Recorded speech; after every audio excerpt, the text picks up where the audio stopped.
This is Tom Dillon, the Lifetime Liberal, and today is Wednesday, October 16th, 2019. The title of this rant is Trump Sycophants versus Patriotic Americans. So on the Trump side, we have some grifters, some religious fanatics, some conspiracy theorists really wanting to suck on Trump to get as much mileage out of it as they can. And hopefully they're all going to prison. But we could start out with Rick Perry, Secretary of Energy, who's now involved in this debacle in Ukraine. Nick Mulvaney, the acting chief of staff, who has this, who's trying to pretend he doesn't know what's going on, but has it all over the place. Mike Pompeo, Secretary of State, Bill Barr, Attorney General, and who else did I miss? Someone? Oh, Vice President Pence. Four of them are huge religious fanatics. They're huge conspiracy theorists, and hopefully they will all have huge amounts of time in prison. But they're the ones who are the heads, the leaders, or whatever, and they are trying to do everything to protect Trump. And then we have the patriotic Americans on the other side. I'll name a few. Fiona Hill, who is a national security advisor. Marie Yovanovitch, who is the ambassador to Ukraine, who had worked for 6 administrations, starting with the Reagan administration.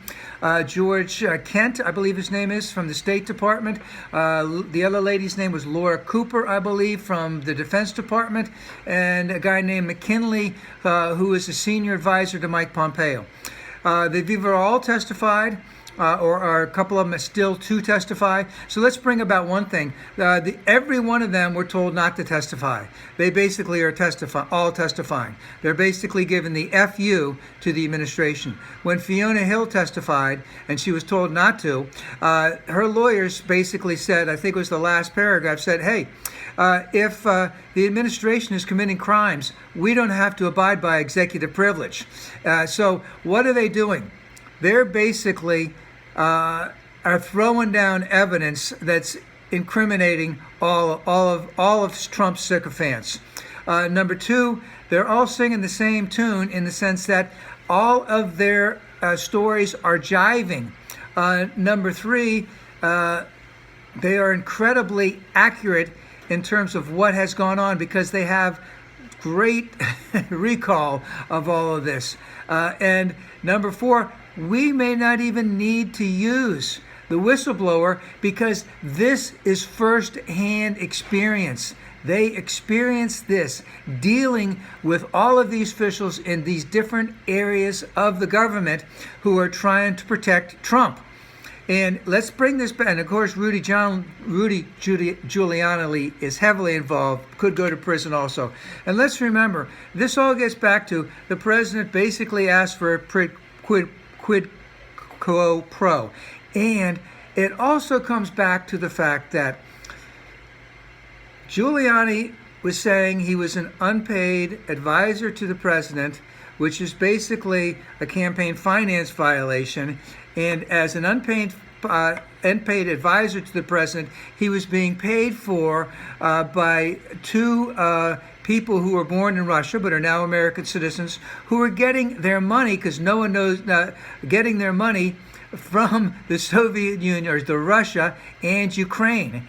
And then at that time, Trump made Giuliani basically de facto Secretary of State for matters relating to Ukraine. And the idea was that Giuliani was going to get more money out of the deal because he was going to increase corruption there so that he could get his buddies in there and he would get lucrative contracts. And at the same time, the current government would put out bogus information in reference to Joe Biden. See how it all fits in? But what we have is these patriotic Americans who are standing up to Trump and all of his sycophants.